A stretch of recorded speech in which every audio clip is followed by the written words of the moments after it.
Hello, so today we're going to be reading from Matthew chapter 27 in the NIV. Early in the morning, all the chief priests and the elders of the people made their plans how to have Jesus executed. So they bound him, led him away, and handed him over to Pilate the governor. When Judas, who had betrayed him, saw that Jesus was condemned, he was seized with remorse and returned the 30 pieces of silver to the chief priests and the elders. "I have sinned," he said, "for I have betrayed innocent blood." "What is that to us?" they replied. "That's your responsibility." So Judas threw the money into the temple and left. Then he went away and hanged himself. The chief priests picked up the coins and said, "It is against the law to put this into the treasury, since it is blood money."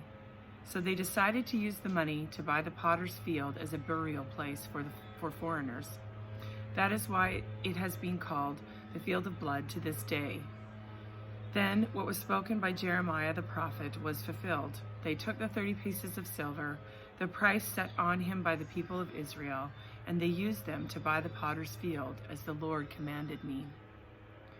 Meanwhile, Jesus stood before the governor, and the governor asked him, "Are you the king of the Jews?" "You have said so," Jesus replied. When he was accused by the chief priests and the elders, he gave no answer.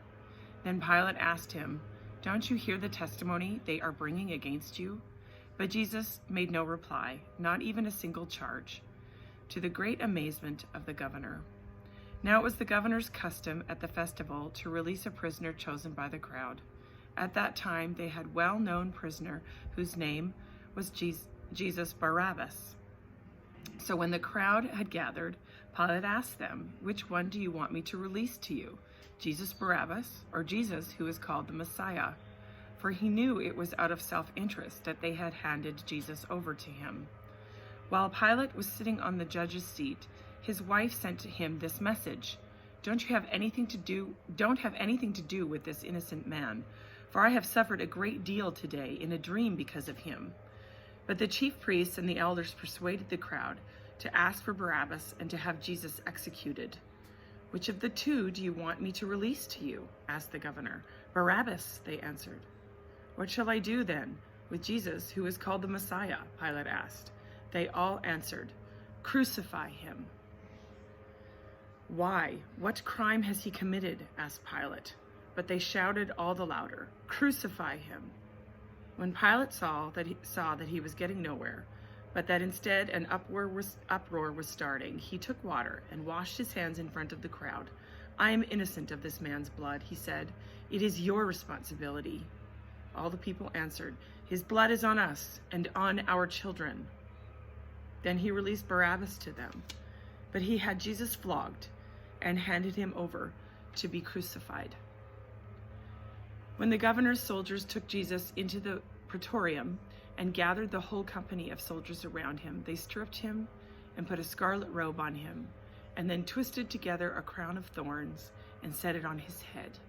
They put a staff in his right hand. Then they knelt in front of him and mocked him. "Hail, King of the Jews," they said. They spit on him and took the staff and struck him on the head again and again. After they had mocked him, they took off the robe and put his own clothes on him. Then they led him away to crucify him. As they were going out, they met a man from Cyrene named Simon, and they forced him to carry the cross. They came to a place called Golgotha, which means the place of the skull. There they offered Jesus wine to drink mixed with gall, but after tasting it, he refused to drink it. When they crucified him, they divided up his clothes by casting lots. And sitting down, they kept watch over him there. Above his head, they placed the written charge against him: "This is Jesus, King of the Jews." The rebels were crucified with him, one on his right and one on his left. Or 2 rebels were crucified with him, one on his right, one on his left. Those who passed by hurled insults at him, shaking their heads and saying, "You who are going to destroy the temple and build it in 3 days, save yourself. Come down from the cross if you are the Son of God." In the same way, the chief priests, the teachers of the law, and the elders mocked him. He saved others, they said, but he can't save himself. He's the king of Israel. Let him come down now from the cross, and we will believe in him. He trusts in God. Let God rescue him now if he wants him. For he said, I am the Son of God. In the same way, the rebels who were crucified with him also heaped insults on him. From noon until 3 p.m, darkness came over all the land. About 3 p.m, Jesus cried out in a loud voice, Eli, Eli, lama sabachthani, which means, my God, why have you forsaken me? When some of those standing there heard this, they said, he's calling Elijah. Immediately, one of them ran and got a sponge. He filled it with wine vinegar, put it on a staff, and offered it to Jesus to drink. The rest said, now leave him alone. Let's see if Elijah comes to save him. And when Jesus had cried out in a loud voice, he gave up his spirit. At that moment, the curtain of the temple was torn in two from top to bottom. The earth shook, the rocks split, and the tombs broke open. The bodies of many holy people who had died were raised to life. They came out of the tombs after Jesus' resurrection and went into the holy city and appeared to many people. When the centurion and those with him who were guarding Jesus saw the earthquake and all that had happened, they were terrified and exclaimed, surely he was the Son of God. Many women were there, watching from a distance. They had followed Jesus from Galilee to care for his needs. Among them were Mary Magdalene, Mary the mother of James and Joseph, and the mother of Zebedee's sons.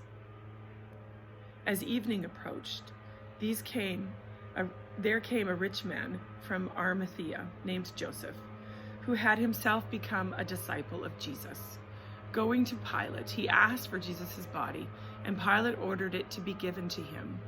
Joseph took the body, wrapped it in a clean linen cloth, and placed it in his own new tomb that he had cut out of the rock. He rolled a big stone in front of the entrance to the tomb and went away. Mary Magdalene and the other Mary were sitting there opposite the tomb. The next day, the one after Preparation Day, the chief priests and the Pharisees went to Pilate. Sir, they said, we remember that while he was still alive, that deceiver said, after 3 days I will rise again. So give order for the tomb to be made secure until the 3rd day. Otherwise his disciples may come and steal the body and tell the people that he has been raised from the dead. This last deception will be worse than the first. Take guard, Pilate answered. Go, make the tomb as secure as you know how. So they went and made the tomb secure by putting a seal on the stone and posting the guard. Matthew chapter 27 in the NIV.